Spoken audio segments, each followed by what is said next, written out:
안녕하세요. 저는 이제야 평화롭게 노후를 즐기고 있는 60대 후반 여성입니다. 저에게는 딸이 하나 있습니다. 눈에 넣어도 아프지 않을 딸이죠. 그런 딸이 몇 달 전 이혼을 하게 되었습니다. 그것은 바로 사위의 바람으로 인한 유책 사유였죠. 그런데도 사부인은 사위의 바람의 원인은 저희 딸에게 있다며 오히려 딸의 잘못이라며 당당하게 이야기하더군요. 생각하는 게 어쩜 저렇게 못됐을까요? 오늘은 저 고약한 사돈댁과 인연을 끊고 되려 땅을 치고 후회하도록 만든 일화가 있어 그 이야기를 들려드리고자 합니다. 재미있게 들어주셨으면 좋겠습니다. 때는 6개월 전쯤이었습니다. 딸이 이제 막 결혼한 지 6개월이 되던 차였죠. 사위를 처음 봤던 날이 생각나는데요. 키도 훤칠하고 마른 몸에 짙은 쌍꺼풀을 가지고 있었습니다. 첫인상으로 사람을 판단하는 건 좋지 않았지만 옛말로 약간의 제비 같은 인상이었습니다. 왜 관상은 과학이라는 말도 요즘은 흔히들 하잖아요. 말도 잘하고 유머러스하고 애살 있게 행동은 하지만 뭔가 모르게 능글맞다고 해야 하나요? 속으로는 조금 걱정은 했습니다. 혹시나 바람기가 있는 건 아닌가 하고요. 그런데 아니나 다를까. 결혼하고 나서 딸에게 들은 바로는 결혼 전에도 여자 문제로 몇 번 다툼이 잦았다고 하더군요. 사위의 문제점은 주변에 친한 이성 친구가 너무 많았고 주로 친구들 혹은 직장 동료들과 저녁 식사나 술자리를 가더라도 동성인 친구들보다 이성인 친구들이 더 많은 자리에 꼭 참석하고 수시로 연락하는 여자인 친구가 많았다고 들었습니다. 딸의 말로는 이러한 문제로 몇 번 다투고 나서 주변 이성 친구들을 정리하지 않으면 결혼을 하지 않겠다며 선전포고까지 하고 나서야 이성 친구들을 정리했다고 하더군요. 결혼 전에 이러한 이야기를 들었었더라면 진즉에 이 결혼을 다시 생각해보라며 말렸을 겁니다. 하지만 두 사람의 일이니 알아서 잘 만나겠거니 생각했던 것도 있었고 이런 일을 알기 전에는 겉보기에는 두 사람 사이에 문제는 없어 보였거든요. 아무튼 이러한 이야기를 우연히 딸에게서 듣고 나니 여간 신경이 안 쓰일 수가 없었습니다. 이러한 행동이 결혼을 위해 잠깐 숨겨놓은 모습이면 어쩌나 싶기도 하고 계속해서 사위 행동을 저도 주의 깊게 보게 되기 시작했습니다. 그런데 이 이야기를 듣고 며칠 뒤 딸이 주말에 저희 집에 찾아온 적이 있었습니다. 갑자기 어떻게 오게 되었냐고 물으니 사위랑 다투고 사위가 보기 싫어 집을 나와 저희 집으로 왔다고 하더군요. 시집간 딸이 남편과 다투고 친정으로 오는 게 부모 마음에선 가장 안쓰러운 일이 아니겠어요? 자초지정 어떻게 된 일인지 딸에게 물었습니다. 딸은 처음에는 말하고 싶지 않아 하지만 저는 이야기를 들어보고 제 선에서 혹시라도 도와줄 수 있는 일이 있으면 해결책이나 조언이라도 해주고 싶었기에 이야기해보라고 딸을 다독였습니다. 딸은 조심스럽게 입을 떼더니 사위에게서 바람기가 있는 것 같다는 이야기를 하더군요. 익히 들었던 바 걱정했던 부분인지라 걱정보다는 조금은 화가 났던 것 같습니다. 안 그래도 듣자 하니 주변에 이성 친구들도 많고 끼를 부리는 성격인 것 같은데 그게 결혼한다고 완전히 고쳐질 거라는 기대는 안 했습니다. 사람은 고쳐 쓰는 게 아니라잖아요. 최근 사위 회사에 새로운 직원이 들어왔는데 사위가 그 직원을 담당해서 일을 가르쳐주고 도와주고 있는 듯 했습니다. 그런데 일을 마치고 집에 와서도 업무 연장이라며 수시로 연락을 주고받고 통화를 하는 모습에 저희 딸이 한 소리 했다고 하더라고요. 근데 오히려 사위는 회사 일이라 어쩔 수 없는 건데 왜 예민하게 구냐며 되레 화를 내더랍니다. 그래서 둘이 한바탕 크게 싸우고 집을 나왔다고 하더군요. 제가 들어도 이해가 되지 않았습니다. 관심이 있지 않고서야 퇴근을 하고 집에 와서도 업무를 가르쳐주는 게 말이나 될까요? 회사를 나오는 순간 회사는 쳐다도 보고 싶지 않았을 텐데 집에 와서까지 업무를 가르쳐준다니요. 정말 말도 안 되는 이야기였습니다. 그리고 딸의 말로는 사위의 성격상 여자들이 먼저 다가오는 경우보다 본인이 굳이 나서서 말을 거는 경우가 더 많다는 겁니다. 정말 듣기만 해도 제가 더 열이 받더군요. 이런 놈에게 시집을 보냈다 생각하니 속에서 천불이 나는 것 같았습니다. 그렇지만 딸이 좋아 결혼한 것이니 겉으로 내색은 안 했죠. 일단 속상해 하는 딸을 위로해주고 웬만하면 집을 나오는 버릇은 좋지는 않은 거라며 다시 대화로 잘 풀어보고 사위에게도 되도록 회사 일은 회사에서 마무리하고 오도록 이야기해 볼 것을 권유했습니다. 제가 나설 일도 아니고 두 사람의 문제는 두 사람이 해결해야 하니 저는 그저 지켜볼 수밖에 없었죠. 그렇게 다음날 딸을 돌려보내고 한동안 다시 두 사람의 사이는 제법 괜찮아 보였습니다. 딸의 이야기를 들어보면 대화로 잘 풀어서 다시는 이번과 같은 일이 생기지 않도록 주의하겠다며 사위 본인도 잘못을 인정하고 사과를 구했다고 하더라고요. 그래서 그냥 안도했습니다. 아직 함께 살아가야 할 날이 한참이나 남았는데 서로 맞춰가는 연습을 수도 없이 해야 하잖아요. 그래서 저는 먼 발치서 딸의 응원을 응원하고 지켜보는 수밖에요. 한동안 두 사람의 모습은 괜찮아 보여서 따로 딸에게 사위에 대해 더 묻지는 않았습니다. 그런데 우연히 밖에서 사위와 마주치게 된 일이 있었습니다. 저는 개인적으로 소형 아파트를 몇 채와 부동산이 꽤 있습니다. 그래서 수시로 아파트를 돌아다니며 관리는 잘 되고 있는지 살피고 오기도 하죠. 마침 그날도 아파트로 가는 길에 어느 한 카페에서 어떤 여성분과 차를 마시고 있는 사위의 모습을 발견했습니다. 그날은 평일이었고 오후 2시밖에 안 되는 시간이었습니다. 당연히 일하고 있어야 할 시간에 카페에 와 있는 사위의 모습에 의아해서 곧장 카페로 들어갔습니다. 사위는 제가 들어온 걸 미처 못 본 듯 했습니다. 그래서 일부러 저도 바로 아는 체는 하지 않았어요. 어떤 관계이길래 이 대낮에 커피를 마시러 오나 의심쩍어 얼굴은 보지 않게 살짝 뒤를 돈 상태에서 두 사람의 대화를 살짝 엿들어 보니 뇌연녀는 아닌 것 같으나 뭔가 대화의 분위기는 미심쩍은 느낌이 없지 않아 있었습니다. 아, 이 얼마나 오랜만에 즐기는 평일의 여유인지 몰라. 일하고 집에 가면 맨날 와이프 잔소리에 내가 맘 편히 쉴 곳이 단 한 곳도 없다니까. 그래도 이렇게 바람 쐬고 커피도 마시고 하니까 이제야 숨통이 좀 트인다. 그리고 특히나 오랜만에 너랑 이렇게 대화도 나누고. 진짜 얼마만이야 이게. 그러게 진짜 오랜만이다.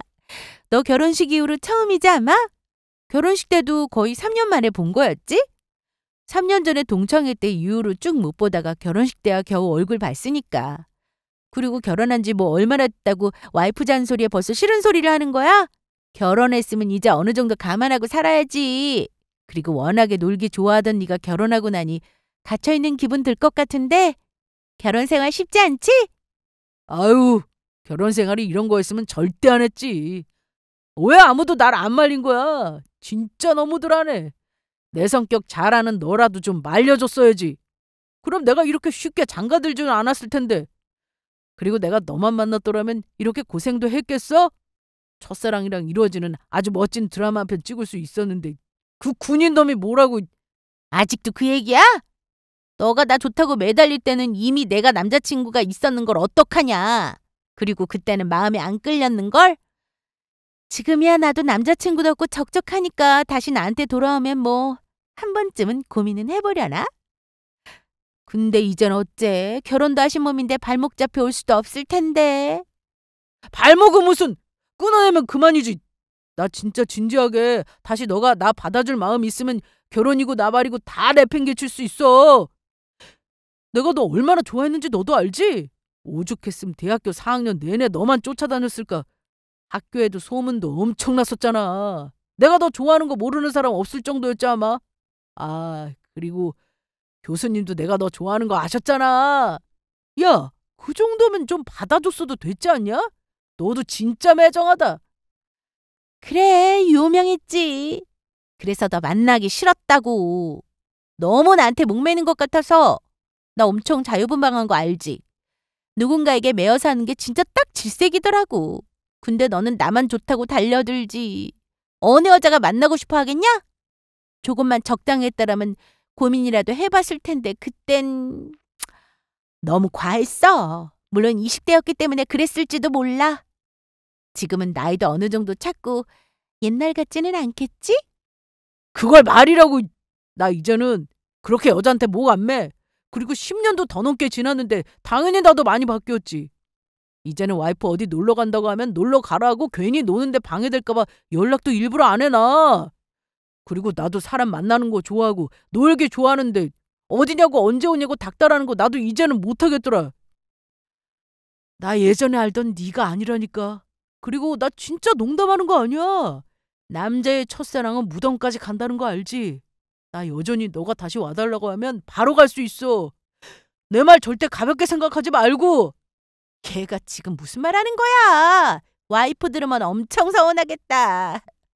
그래도 오랜만에 연락해줘서 차라도 같이 마실 수 있어 다행이네. 나 때문에 회사 반차까지 쓰고 지금이라도 스트레스 같은 거 생각하지 말고 편하게 자유를 좀 누려. 사위 대화 내용을 듣던 저는 아주 기가 찰 노릇이었습니다. 아내가 있음에도 불구하고 먼저 동창에게 연락을 걸어 차를 마시자고 하는 사위의 행동이 너무 괘씸했습니다. 심지어는 동창을 만나기 위해 오후 회사 일을 쉬기까지 한다니요. 지난번 딸이 발목을 다쳐 병원 진료를 가야 하는 상황에서 사위가 연차가 많이 없는 상태라 시간을 낼 수 없다며 제가 대신 같이 가줄 수 있냐는 연락을 받아 제가 동행한 적이 있었습니다. 그걸 생각하니 연차가 없었다는 것은 거짓말이었던 것 같더군요. 순간적으로 화가 난 저는 곧장 사위에게 다가가 말을 걸었습니다. 자네 지금 여기서 뭐하나? 장모님 여긴 어쩐 일로? 저 동창 친구랑 우연히 마주쳐 차 한잔 마시고 있었습니다. 우연히 마주쳐? 연차도 없다고 들었는데 일은 어떻게 하고 이렇게 나와 있는 거야? 그게 최근에 늦게까지 남아서 일을 한 적이 있었는데 회사에서 수고했다고 쉬라고 해주셔서요. 안 그래도 오늘 와이프한테 깜짝 서프라이즈 하려고 했었는데 어머니께 먼저 들켰네요. 진짜로 우연히 마주쳤습니다. 마침 집으로 돌아가는 길인데 친구랑 딱 마주쳤지 뭐예요. 진짜입니다. 그렇게 시간이 남아 있었으면 미연이 경과 관찰하러 한 번 더 병원 가야 하는데 그때나 사용하면 되는 거 아닌가? 네, 어머니. 그렇게 하겠습니다. 다음번 진료는 제가 꼭 같이 가겠습니다. 너무 걱정 마세요. 그럼 어머님 저는 이제 슬슬 집에 가서 청소도 좀 하고 나중에 미연이 데리러 가야겠습니다. 어머님 저 오늘 여기서 본 거 미연이에겐 비밀로 해주시면 감사하겠습니다. 왜? 뭐 죄라도 지었나? 비밀로 할 건 또 뭔가? 뭐 못할 짓 하다 걸린 사람처럼. 네. 그건 아닌데 그래도 미연이 들으면 서운해할 수도 있을 것 같아서요. 안 그래도 최근에 좀 다툼이 있었어서 또 오해한 것 같기도 하고. 어머니도 절대 오해하시면 안 됩니다. 저 진짜 동창 친구랑 잠깐 차 한잔하고 있었던 거지 다른 의미는 절대 없습니다, 어머님. 그렇게 강력하게 이야기할 필요 없네. 내 알아서 생각할 테니 미연이한테는 비밀로 해두는 거로 하겠네. 나도 내 딸 서운해하는 모습은 보고 싶지 않으니까. 지난번 미연이가 우리 집에 왔을 때 싸웠던 일 대략 나도 들었네. 되도록 여자 문제로 다투는 일 없었으면 하네.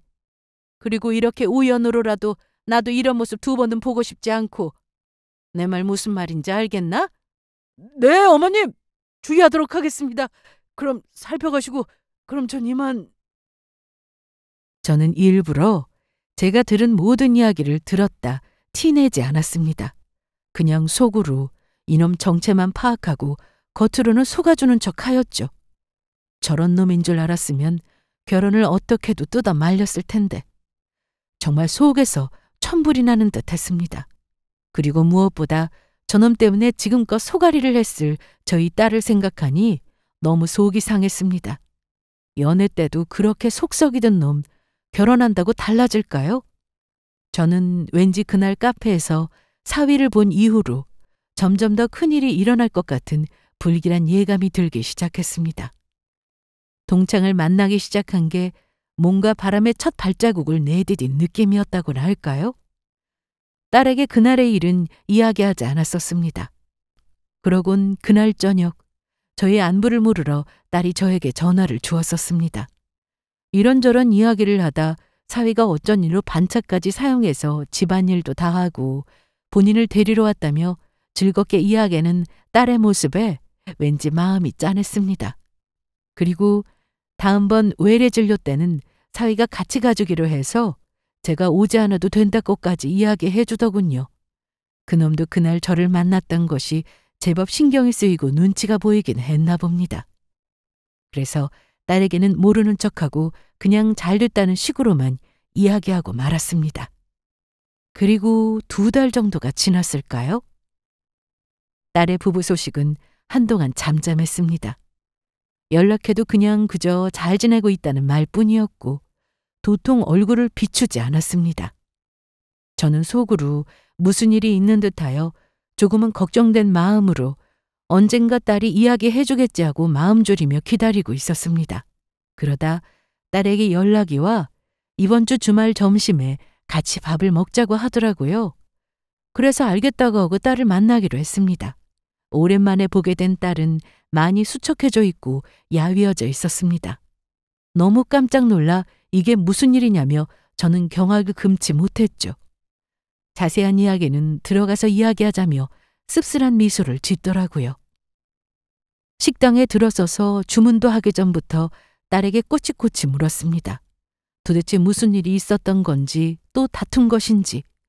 남편과 저는 그저 초조한 모습으로 딸을 지켜보고 있었고 딸은 겨우 입을 때 이야기해 주었습니다. 엄마, 아빠, 놀라지 말고 들어. 아무래도 이서방이 바람을 피우고 있는 것 같아. 근데 아직 확실한 증거를 못 찾았어. 보통 바람 피우면 블랙박스부터 확인한다잖아. 근데 죽어도 차 키는 줄 생각도 안 하고 핸드폰은 비밀번호며 잠금이며 너무 철통방어야. 근데 내가 의심이 들기 시작한 건 이서방한테서 전혀 맡지 못한 향수 냄새가 나. 우리 집에도 없는 향수고 내가 어떻게 된 일이냐고 집에 있지도 않은 향수 냄새가 왜 나냐고 추궁하면 회사에 이 향수를 들고 오는 직원이 있대. 여자인지 남자인지도 죽어도 안 알려줘. 여자면 여자라고 뭐라고 할 거고 남자면 거짓말하지 말라고 할 거라면서 오히려 더 성질만 내고 있고. 아무튼 이 향수가 좋아서 회사 갈 때마다 그 직원 거 빌려서 사용한다는 거야. 그래서 좋아. 정말 냄새가 좋아서 쓰는 거라고 치자. 그럼 구질구질하게 빌려 쓰지 말고 그냥 하나 새 것을 사. 나도 좀 써보게 라고 이야기를 했더니 나는 이런 향수가 절대 안 어울리는 사람이래. 그리고 집에 향수가 이렇게나 많은데 뭘 또 사냐는 거야. 그리고 향수 뿌려봤자 2번 칙칙하는 게 다인데 나중에 본인 때문에 향수 다 쓰면 그땐 그냥 그 직원한테 하나 사주는 게 낫다고 이야기를 하더라고. 여자의 직감이라는 게 있잖아. 이거는 진짜 바람인 것 같은데 이 불편한 다리로 쫓아다니면서 찾을 수도 없고 미행을 하자니 그것도 어려움이 있고 그래서 지금 어떻게 그 증거를 찾아야 할지 모르겠어. 뭐? 바람? 이 죽일 놈을 봤나? 당장에 다리를 분질러 버려야지 뭐하고 있어? 증거가 없잖아, 증거가. 나도 뭐라고 증거를 가지고 따져야 하는데 핸드폰이며 자동차며 알 길도 없고 회사에서 어떻게 생활하는지도 모르는데 내가 어떻게 알아. 내가 그놈 그럴 줄 알았다. 엄마가 도와줄게. 그냥 넌 가만히 있어. 다리도 불편한 애가 뭘 안다고. 그리고 뭐하러 2발로 뛰어다니며 증거를 찾아? 그냥 탐정사무소에 맡기면 되지. 안 그래도 한동안 조용하길래 무슨 일이 있는 건 아닌가 싶어 걱정했는데 역시였네. 사람 고쳐 쓰는 거 아니라고. 지난번에 아파트 확인차 가는 중에 우연히 카페에서 이서방을 봤었어. 어떤 여성분과 차를 마시고 있더라고. 뭔가 기분이 꺼림칙해서 들어가서 여자 안 보이게 주문하고 슬쩍 2 사람 대화를 들어보니 아주 가관이더라. 그때는 바람은 아니었던 건 맞는 것 같은데 첫사랑이라나 뭐라나. 여자가 원하면 결혼이고 나발이고 다 내팽개칠 수 있다고 이야기하는데 내가 진짜 당장에 커피를 머리에 쏟아버릴까 싶다가 일단 참았다. 그리곤 당장에 가서 말을 걸었지. 여기서 뭐하냐고 엄청 황당해하더라고. 그러면서 너한텐 비밀로 해달라더구나. 너 서운해하고 또 오해한다고. 참나. 그래서 됐고 그럴 시간에 너 병원이나 따라가 주라고 했더니 네네 하면서 불이 났게 집으로 가는 거 있지? 내 나름의 한번 경고를 준 거였는데 기어이 발동을 걸었다 이거지? 여자의 직감 그거 무서운 거야. 심란하겠지만 너도 이제 마음 비워. 그런 놈이랑은 일찍이 싹을 잘라버려 하는 게 맞고 너 못난 거 하나 없고 부모 부족한 거 하나 없어. 쫄지 말고 당당해야 해. 알겠지? 저는 어떻게든 이 두 사람을 빨리 갈라놓게 하고 싶었습니다. 지금껏 여자 문제로 속썩여온 것도 모자라 외도라니요. 이 사실을 들은 저도 속이 상한데 제 딸은 오죽할까요? 그러니 애가 얼굴이 반쪽이 되어버린 거겠죠. 저는 딸을 만난 그날 이후 바로 유명한 탐정사무소를 수소문했습니다. 옛날엔 이런 것도 희소했지만 요즘은 아주 유능한 사람들이 많더라고요. 그렇게 저는 전문가들을 섭외해 의뢰를 부탁했고 비용은 상관없으니 법적인 문제가 되지 않는 선에서 철저하게 자료들을 수집해달라고 부탁드렸습니다. 이건 100% 사위의 유책 사유이기 때문에 이혼 소송에서도 저희에게 절대 문제가 되지 않게끔 해달라고 말씀드렸었습니다. 그쪽에서도 합법적인 증거 자료로 사용될 수 있도록 철저하게 준비를 해주신다고 하시더라고요. 그렇게 2주 정도가 지났을 무렵 탐정사무소에서 연락이 왔습니다. 어느 정도 증거가 채집되었다고요. 딸에게 먼저 보여주기 전에 제가 먼저 확인을 했습니다. 그 여자 얼굴을요. 혹시나 그때 봤던 동창이라는 여자는 아닐까 하는 생각이 들었기 때문이에요. 사무소를 방문해 지금까지 수집한 자료들을 확인해 보는데 정말 너무 화가 났습니다. 대부분의 자료 수집은 CCTV 혹은 다른 차량의 블랙박스를 통해 쉽게 채집할 수 있었습니다. 사진 속의 여자는 제 예상과 정확하게 적중했죠. 그때 그 동창이라는 여성분이었습니다. 아마 그 둘은 카페에서 그렇게 헤어지고 수시로 만남을 계속 이어갔던 것 같습니다. 사진상에 호텔을 드나든 장면도 여러 목격이 되었습니다. 이제 이혼 소송을 거는 일만 남았었죠. 그렇게 사위에게 소송장을 보내고 난 후 더 웃긴 일이 있었습니다. 사부인이라는 사람이 저희 딸을 찾아와 오히려 적반하장이더랍니다. 딸에게서 전해 들은 바로는 바람의 유책은 바로 저희 딸에게 있다며 애초에 집안에서 잔소리도 하지 않고 남편 대우를 알아서 잘했더라면 이렇게 바람을 피우는 일도 없었을 거라고 딸에게 오히려 혼쭐을 냈다고 하더라고요. 그러면서 이런 증거자료 따위에 누가 겁먹을 줄 아냐며 되려 이혼해 줄 테니 당장 집에서 나가라고 딸을 내쫓았다는 것입니다. 딸의 결혼 준비 중에 있어 사돈 내에서 집을 해주었고 나머지 혼수는 하나도 빠짐없이 저희가 해갔습니다. 집값으로 5억 정도 들어갔는데 요구하는 혼수들이 다 고가의 가전제품과 가구였고 원하는 예물 예단은 어찌나 많은지 집 하나 해오는 거로 엄청 으름장을 놓길래 저희도 거의 그 금액선에서 맞춰서 비용을 쓴 거로 압니다. 그런데 집을 내쫓았다고 하니 제가 열이 안 받을 수가 있겠습니까? 이 이야기를 딸이 저희 집에 와서야 이야기를 들었습니다. 남편은 경찰에 신고한다며 사인원 멱살을 뜯어야 분이 풀릴 거라고 아주 난리가 났죠. 저도 제 딸이 그렇게 쫓겨나왔다는 이야기를 듣고 억장이 무너지는 듯 했습니다. 그렇지만 더 이상 딸이 상처받은 모습을 보고 싶지 않아서 그냥 저희 집에 있게 했습니다. 그리고 빠른 시일 내에 이혼 절차를 밟도록 이혼 전문 변호사까지 섭외해둔 상태였죠. 절차가 진행되었고 법정에서 사인원과 사부인을 만났습니다. 사인원은 제 눈을 피하기 바빴고 고약한 사부인은 왜 눈치를 보느냐고 오히려 더 당당하게 나오는 것입니다. 우리가 죄 지은 것도 아닌데 왜 위축되어 있어? 눈치 보지 마. 바람 피우게 만든 게 누군데? 그러게 딸 교육을 잘 키웠어야지. 남편 대우도 안 가르치고 어떻게 키웠길래 착한 우리 아들이 바람까지 피울 생각을 했겠느냐고. 아주 집안 꼴 잘 돌아가네. 지금 나 들으라고 하는 소리예요? 지금 바람 피운 게 뭐 자랑이라고 떠들어대는 겁니까? 눈치 당연히 봐야죠. 그리고 바닥에 머리 대고 사과는 못할 망정 뭐요? 남편 대우? 가사노바같이 여자나 꼬시는 주제에 무슨 남편이랍시고 대우를 해줍니까? 아, 사부인께선 예의나 존중보다는 바람 피우는 기술이라도 가르치셨나 봅니다.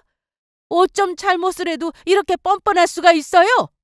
그리고 이혼은 우리가 먼저 이야기 꺼낸 건데 우리 딸은 왜 내쫓습니까? 무슨 자격으로요? 우리가 우리 집에서 내쫓는데 뭐가 어때서요? 그리고 그렇게 피가 나도록 잔소리를 해대니 바람 안 피고 패겨요? 우리 아들도 사회생활하고 주변 사람 관리도 해야 하는데 그거 하나 이해를 못 해준답니까? 따님이 참고 살았으면 이 꼴은 면했겠죠? 참을성도 없고 그저 말하고 싶은 대로 다 말하고 하고 싶은 대로 다 말하니 집안 꼴이 아주 우습게 돌아가는 거예요. 그리고 불륜자료 모은다고 꽤 고생 좀 하셨겠습니다. 추잡스럽게 무슨 그런 걸 또 준비해서 나 참. 세상법이 어떻게 돌아가는 것인지 나원.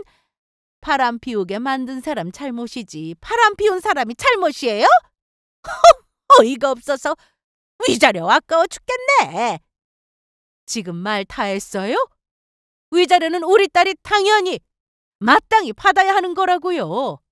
저는 바람 피운 것 때문에 우리 딸 정신적 피해 보상까지 싹 다 청구하려다가 똥이라 생각하고 더러워서 빨리 피하게 만들고 싶은 마음뿐이었다고요. 뭐가 그렇게 대단하다고 그렇게들 잘났는지 어쩜 잘못을 해도 이렇게나 뻔뻔해요? 앞으로는 절대 길 가다가도 제 눈앞에 보이지 마시고 저희 딸 앞에도 나타나지 마세요. 알겠어요? 어이구, 뭐 대단한 집이라고. 당연히 우리 아들이, 우리 집이 그쪽 집보다는 훨씬 낫죠. 우리는 결혼할 때 집을 해온 집이에요. 5억 집을 해왔다고요. 혼수에 예물 예단도 겨우겨우 맞춰와 놓고는 뭐 잘났다고 큰 소리예요? 됐고, 저도 마주칠 일 죽어도 없을 겁니다. 끝까지 반성의 기미를 보이지 않은 사위놈과 사부인이었습니다. 사람이 어쩌면 저렇게 못될 수 있을까 싶은 생각뿐이었습니다. 그렇게 딸의 위자료도 아낌없이 다 받아내고 속 시끄러운 사위놈과 갈라설 수 있었습니다. 한동안 혼자 지내게 하는 건 너무 힘들 것 같아 딸과는 함께 지내기로 했습니다. 그렇게 석 달이 흘렀고 이제야 겨우 평화가 찾아오나 싶었습니다. 저는 어김없이 아파트 이곳저곳 다니며 관리는 잘 되고 있는지 살피러 향했습니다. 아파트에 도착해서는 입구에 담배꽁초와 여기저기 널브러져 있는 쓰레기들이 보여 비치되어 있는 빗자루로 쓰레바지를 들고 와 정리하고 있었습니다. 그런데 다시는 마주치고 싶지 않은 사람을 마주치게 되었죠. 아니, 이게 누구십니까? 전 사부인 아니세요? 그간 잘 지내셨어요? 얼굴빛이 영 안 좋네요. 아직도 그 일로 따님이 많이 힘들어한답니까? 아유, 부모 얼굴도 말이 아니네요. 그건 그렇고 여태 일은 따로 안 하신다고 들었는데 위자료는 넘치도록 받아가셨으면서 생활고에 시달리나 봅니다. 이렇게 청소일까지 하시는 거 보니. 그리고 이런 아파트 청소하려면 온종일 걸리실 텐데 그렇게 깨작깨작 치워서 되겠어요? 그리고 여기 저희 강아지 루루 산책하는 곳이니까 특히 길가에 먹다 버린 음식물 없도록 잘 좀 치워주시고요. 절대 제 눈에 나타나지 말아달라고 경고했을 텐데요. 더는 사부인이라는 할 이야기도 없고 대화도 하기 싫으니 그만 가던 길 가시죠. 이 아파트가 산책하기가 좋아 다른 강아지들도 종종 보이는데 이제는 강아지 산책을 사부인 때문에 금지해야겠네요. 참나, 청소부 주제. 그걸 말할 힘이나 있고 이야기하시는 거예요? 나 참 어이가 없어서. 한번 해보시죠. 사부인 말이 먹히나 안 먹히나. 아이고, 누가 무서워할 줄 알고요? 아이고, 사모님, 뭐하러 빗자루까지 드셨습니까? 제 일인데요. 한 바퀴 순찰 돌고 오는 중에 오셨나 보네요. 이리 주세요. 제가 마저 하겠습니다. 매번 이렇게 오실 때마다 제 할 일을 이렇게 나서서 도와주시기 때문에 오히려 제가 더 난감합니다, 사모님. 보이는 사람이 하는 거죠. 뭐 어때요? 저는 괜찮아요. 그리고 앞으로 이 아파트에는 해당 입주민들만 강아지 산책시키도록 해야 할 것 같아요. 이런 이상한 외부인이 들락날락하니 아파트 질만 더 안 좋아질 것 같네요. 지금 뭐라고 했어요? 나한테 한 말이에요? 이상한 외부인이요? 아니, 청소부 주제 경비원한테 말하면 뭐가 다 해결되는 거예요? 이상한 사람 다 보네. 생각이 있는 거예요, 없는 거예요? 누구한테 말 안 했더니 고작 경비원한테 이야기해놓고 산책을 막는다고 이야기하는 거예요, 지금? 청소부요? 아니, 아주머니 말씀 가려서 하시죠. 나이도 두실 만큼 두신 분이 그렇게 언성을 높이며 말씀하실 필요 있나요? 그리고 착각하신 게 있으신데 청소부 아니시고 여기 아파트 건물주님이세요. 어디 말씀을 그렇게 함부로 하시나요? 우리 사모님이 매번 이렇게 오실 때마다 자꾸 빗자리를 들으시니 다들 오해하시는 거 아닙니까? 이제부턴 그냥 눈에 보여도 두세요. 제가 더 깔끔히 치우겠습니다. 아유, 더 열심히 일하라고 이러는 거 아닌 거 알잖아요. 힘들게 일하시는 거 아니까 조금이라도 도와드리려고 그러는 거죠. 그리고 저 아주머니는 제가 여기 건물주인 거 모르실 겁니다. 워낙 무식하기만 하셔서 사람 보는 눈이 전혀 없으시거든요. 건물주요? 이 아파트가요? 여기 시세가 아니, 그게 말이나 돼요? 왜 우리 아들은 그런 거 하나 몰랐던 거예요? 건물주라니요? 꼭 그런 걸 이야기를 해줘야 결혼시킵니까? 혹시나 재산 보고 결혼하자 달려드는 놈 생길까봐 딸한테는 절대 부모 재산 이야기하지 말라고 신신당부했었습니다. 그대가 아들이 알면 뭐요? 돈에 눈 멀어 오히려 더 망나니로 나갔지 않았을까요? 몰랐던 게 천만다행이지. 예, 저 이 아파트 건물주 맞고요. 이 건물 말고도 몇 채는 더 가지고 있습니다. 아파트뿐이게요. 부동산도 여러 가지고 있어 자산만 100억이 넘습니다. 그렇게 안 보였나요? 워낙에 저희 가족은 검소하게 사는 습관이라 부자인 티를 낼 줄도 모르고 삽니다. 어때요? 이전 사돈댁이 부자라 소리 들으니 아주 피가 거꾸로 솟습니까? 100억이요? 아니, 사부인, 아니, 제가 큰 오해가 있었네요. 아파트 건물주이신 건 생각도 못 해본 일이라 제가 지금 너무 어안이 벙벙해서 말까지 안 나오네요. 저기 사부인, 일단 방금 제가 했던 이야기들은 경비원님 말씀대로 죄송합니다. 이렇게 언성을 높여 이야기할 일이 아닌데, 사부인, 제가 아까 한 말들은 기억에서 잊어주시고요. 이렇게 오랜만에 만나뵌 것도 인연인데 다음번에 시간 됐으면 차라도 한잔 하시죠. 이전에 안 좋은 일들도 털어낼 겸. 예? 말이나 되는 소리예요? 뭐 좋다고 저희끼리 만나 차를 마십니까? 100억 자산가라고 하니 말투부터 달라지시네요. 됐고요. 가던 산책 마저 가시죠. 저도 재볼 일이 있으니. 혹여나 오늘 이후로 저희 딸에게 연락하셨다간 저 정말 가만 안 있습니다. 꿈에서도 보기 싫은 사부인을 하필 아파트 앞에서 마주친 것이었습니다. 저를 청소부라고 비웃던 사부인은 제가 아파트 건물주라는 것을 듣고는 잠시나마 목덜미를 잡더니 그 말투와 태도가 변하더군요. 저에게 또박또박 소리 지르며 이야기하던 사부인은 온데간데 없고 연신 허리를 굽히면서까지 이야기하는 사부인이었습니다.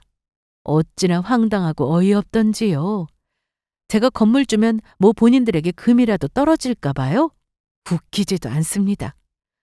저의 자산에 관해서 이야기를 들은 사부인은 그날 이후로 전 사위에게 어떠한 입김을 불어넣은 게 틀림없어 보였습니다. 왜냐하면 그날 이후로 딸에게 다시금 연락이 오기 시작했거든요. 오랜만이라며 쓸데없는 안부 연락이 왔더랍니다. 딸도 기가 찬지 저에게 이야기하더군요. 진짜 염치가 있는 거야 없는 거야? 그 엄마의 그 아들이 아주. 엄마 말대로 엄마 재산 보고 어떻게든 재결합하자고 분명 말 나올 것 같아. 너무 열받아. 사람을 얼마나 쉽게 생각하면 바람 피운 것도 모자라 다시 돈 보고 찾아올 생각을 하느냐고. 괘씸하지 아주. 엄마에게 좋은 생각이 있어. 안 그래도 바람 피운 것 때문에 생각만 해도 열받아 죽겠는데 이왕 이렇게 연락 온 거 혼쭐 한번 내줘야 하지 않겠어? 받아주는 척하고 한번 괴롭혀 보자고. 네가 지금껏 당한 게 얼마야? 곤장 100대, 아니 1000대를 맞아도 모자란 놈인데 겨우 위자려가지고 땡쳐서 되겠어? 그거론 턱도 없지. 일단 연락 오면 최대한 받아주는 척하고 그놈한테는 내 허락 없이 절대 재결합 못한다고 이야기해둬봐. 그럼 결국 나한테까지 연락이 오겠지? 그럼 그땐 엄마가 알아서 할게. 넌 구경이나 하라고. 저는 그 고약한 사부인과 아들놈에게 골탕 먹일 생각이었습니다. 차라리 그날 저를 만나지 않았더라면 하는 후회가 들 정도로 말이죠. 그렇게 딸은 저의 이야기를 듣고 그전 사위놈과 연락을 꾸준히 이어나가고 있었습니다. 아, 그리고 되도록 얼굴 보면 또 힘들 수 있으니 되도록 만나자고 해도 거절하고 그냥 연락만 주고받으라고 했습니다. 그리고 사위놈도 딸이 답장을 받아주니 이때다 싶었는지 곧바로 재결합 이야기를 꺼내더랍니다. 진짜 염치라는 게 있는 사람일까 싶었습니다. 그리고는 제 말대로 저의 허락 없이는 절대로 재결합은 무리라고 신신당부를 했더랬죠. 그랬더니 저의 연락처를 묻더랍니다. 본인이 허락을 받아보겠다고 이제 완전히 걸려들었구나 싶었습니다. 사위놈이 먼저 연락이 왔습니다. 장모님, 저 이서방입니다. 잘 지내셨을까요? 오랜만에 연락드립니다. 그간 저 때문에 많이 속상하고 힘드셨을 줄 압니다. 하지만 이혼하고 나서 곧바로 저 자신을 엄청나게 반성하고 후회했습니다. 그 여자에게 배신도 당하고 결국 빈껍데기만 남아버린 건 저더라고요. 정말로 미연이만한 여자가 없다는 걸 다시 한번 생각하게 됐고 제가 못해준 만큼 미연이에게 다시 잘해주고 싶다는 생각이 들었습니다. 최근 미연이와도 다시금 연락이 닿기 시작했고 저희 다시 만날 의향이 있습니다. 하지만 아무래도 가장 힘들고 상처받으셨을 어머니께 허락을 받아야 할 것 같아서 이렇게 염치 없지만 용기 내 연락드렸습니다. 어머님, 저 한 번만 용서해 주시고 기회를 주세요. 미연이에게 못해준 만큼 다시 정말 최선을 다해서 꽃길만 걷게 해주겠습니다. 한 번만, 정말 마지막으로 딱 한 번만 믿어주실 수 없을까요? 자네 목소리만 들어도 피가 거꾸로 솟는 기분이지만 우리 딸이 마음에 있다고 하니 그건 내가 막을 수는 없지. 근데 나는 아무리 생각해도 사부인의 행동이 마음에 들지가 않아. 우리 딸을 그런 시어머니를 만나게 하고 싶지 않네. 자네야 물론 반성하는 마음으로 우리 딸에게 더 잘해주려 하겠지. 근데 과연 시어머님도 반성이란 거 있으실까? 자네 바람 피우고도 오히려 우리 딸 내쫓고 바람의 유책 사유를 우리 딸에게 있다고 하지 않았나? 나는 그 말 평생 못 잊네. 네, 어머님. 어머님 말씀이 100번이고 1000번이고 맞는 말씀입니다. 저희 어머니도 그렇게 하셨으면 안 됐는데 저희 가족 모두 잘못된 행동이란 거 압니다. 어머님, 저희 어머니에게도 한 번만 기회를 주시면 안 될까요? 직접 만나 뵙고 꼭 사과드리도록 하겠습니다. 그렇게 저는 사위와 사부인을 만나게 되었습니다. 기세등등하던 콧대는 어디로 가고 안절부절 못하는 똥마려운 강아지처럼 저를 기다리고 있더군요. 아이고, 사부인 오셨어요? 이렇게 누추한 곳으로 오시게 해서 죄송합니다. 아유, 어떻게 말씀을 드려야 할지. 사부인, 이전에 제가 범한 큰 잘못을 용서해 주셨으면 합니다. 아무렴 바람은 너무나도 잘못된 행동이죠. 근데 제가 그만 아들 콩깍지에 씌어서 사리 구분을 못하고 그저 아들 편만 들려고 하다 보니 옳지 못한 행동과 말들이 쏟아져 나왔던 것 같습니다. 죄송합니다. 사부인께서 이번 한 번만 넓은 아량으로 저희를 용서해 주실 수 없으실까요? 들어보니 두 사람은 재결합하려는 마음이 있어 보이던데 저희 때문에 못하게 할 수는 없는 노릇 아닙니까? 제 행동이 못 믿어오시겠지만 저도 제 잘못 많이 반성하고 있습니다. 그래서 다시 두 사람 재결합하게 되면 미연이에게 더 잘해주고픈 마음이에요. 저랑 아들 한 번만 용서해 주시고 기회를 주시면 안 될까요? 잘못된 행동이라는 걸 이제야 알다니 다행이라고 해야 하는 거예요? 사부인 말대로 두 사람이 좋다 하니 그건 제가 막을 수는 없는 일이죠. 하지만 저는 아직 두 사람 용서하기엔 아직 아량심이 좁은 듯 싶습니다. 아마 시간이 더 필요하지 않을까요? 저에겐 아직 그 반성이 성에 차지 않는 듯 싶어서요. 어머님 말씀 지당하십니다. 당연히 아직은 곧바로 용서하기가 쉽지 않으시겠죠. 어떻게 해드리면 조금이나마 마음이 열릴 수 있을까요? 뭐든지 다 하겠습니다.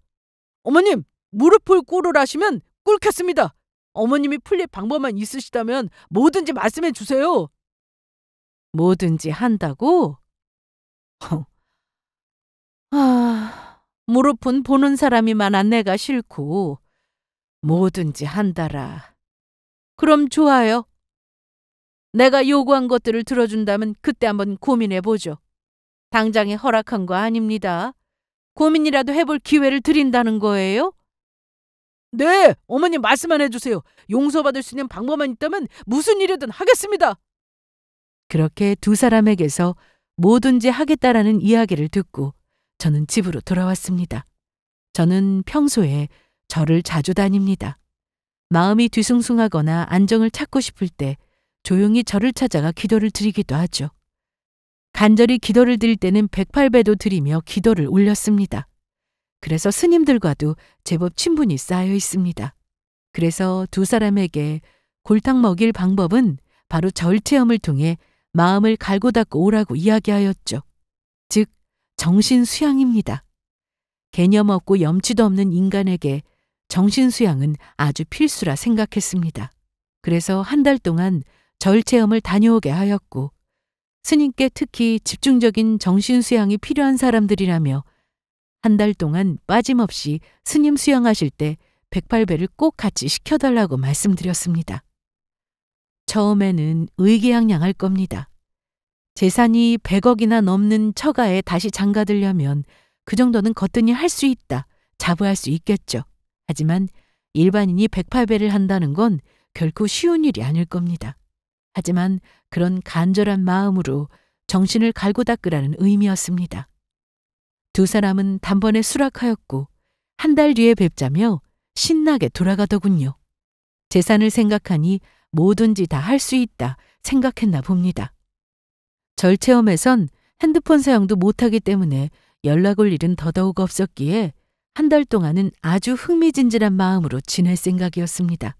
그런데 일주일이 지났을 무렵 사부인께서 중도 포기를 선언했다는 것입니다. 일주일 버틴 것도 대단하다 생각은 했지만 속으로는 우스웠습니다. 그러더니 108배는 도저히 못하겠고 그것 말고는 다 하겠다고 했다더군요.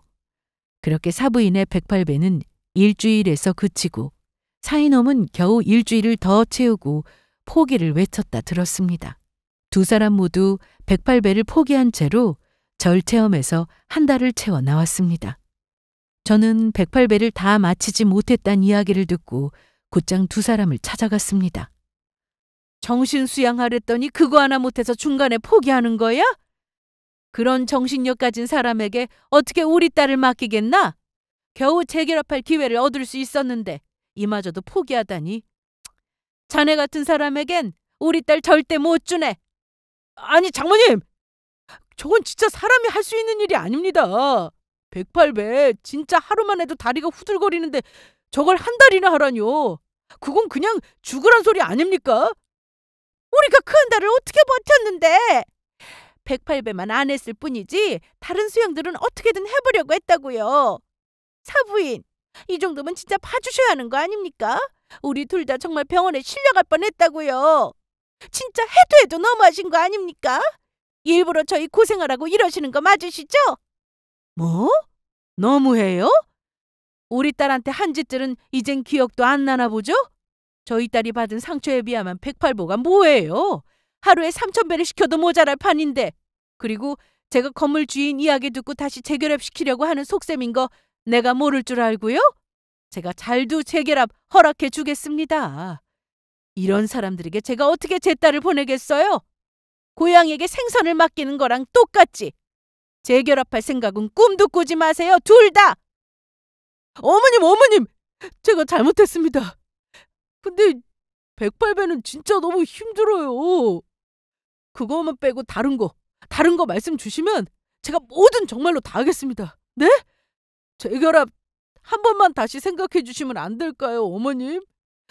엄마도 뭐 하고 있어 잘못했다고 말씀드리지 않고. 예, 사부인. 제가 괜한 말씀을 드렸어요. 죄송합니다. 저희가 다른 건 다 해보겠습니다. 한 번만 용서해 주시면 안 될까요? 다시 한번 생각해 주세요, 사부인. 이렇게 아들놈이랑 부탁드릴게요, 예? 어림도 없습니다. 두 사람 앞으로는 절대 볼 일 없으니까 다시는 연락하지 마세요. 그리고 자네는 한 번만 더 우리 딸한테 연락했다가는 그때는 경찰서에서 보게 될 테니 그렇게 알고 있게. 저는 두 사람이 실패할 거라 예상했었습니다. 일반인들이 108배를 하는 것은 결코 쉬운 일이 아니죠. 저도 1년에 한 번 한 해를 잘 부탁드린다는 마음으로 108배를 드리러 가곤 합니다. 저는 해본 사람임에도 불구하고 할 때마다 많은 인내와 체력이 사용되는 건 사실이죠. 하지만 그들이 성공하지 못할 것을 알기에 일부러 108배를 시켰던 것입니다. 하루 만에 나가 떨어질 거라 생각했죠. 어찌 됐건 한 달도 버티지 못해서 두 손 두 발 다 든 두 사람에게 저는 당당히 재결합은 꿈도 꾸지 말라며 혼쭐을 냈습니다. 녹초가 되어 얼굴 꼴이 말이 아닌 두 사람을 보니 속으로 어찌나 우습던지. 저희 딸이 당한 것에 비하면 한없이 부족하다 싶지만 이 정도에서 이제 정말 저들과는 인연을 끊는 게 맞겠다 싶어 다시는 연락하지 말 것을 이야기하고 돌려보냈습니다. 두 사람은 포기를 모르는지 계속해서 붙잡는 거 신고해버릴 거라 하니 그제야 놓아주더군요. 복수라기엔 턱없이 부족하지만 이렇게나마 골탕을 먹일 수 있어서 조금은 마음이 후련했습니다. 오히려 저런 사위놈이랑 일찍이 이혼하게 되어 얼마나 다행인지 모릅니다. 더군다나 저희 재산을 이혼하고 나서야 알게 됐으니 이 또한 땅을 치고 후회하고 있지 않을까 싶습니다. 해본 적도 없는 108배 하느라 쩔쩔맸을 두 사람 생각하면 어찌나 고소한지요. 저 두 못난 사람 골탕 먹인 제 얘기 어떻게 재밌게 들으셨나요? 제 이야기 끝까지 들어주셔서 감사드립니다. 오늘도 좋은 하루 보내세요.